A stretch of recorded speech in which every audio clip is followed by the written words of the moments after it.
Labs rīts no Ķekavas centra. Turpinām ceļot līdz pašvaldību vēlēšanām 97 dienas. Un šīs dienas ieraksts ir veltīts visiem tiem, kuriem ir 18 gadi.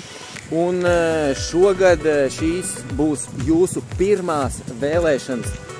Jūs esat kļuvuši pilngadīgi, bet līdz ar pilngadību ir arī liela atbildība. Un viena no atbildības izpausmēm ir izpildīt savu pilsoņu pienākumu un doties vēlēt.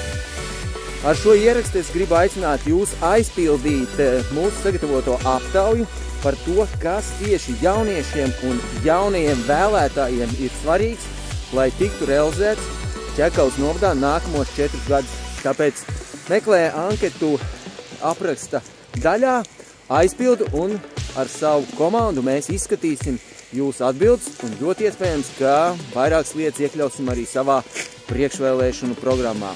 Sacīts darīts!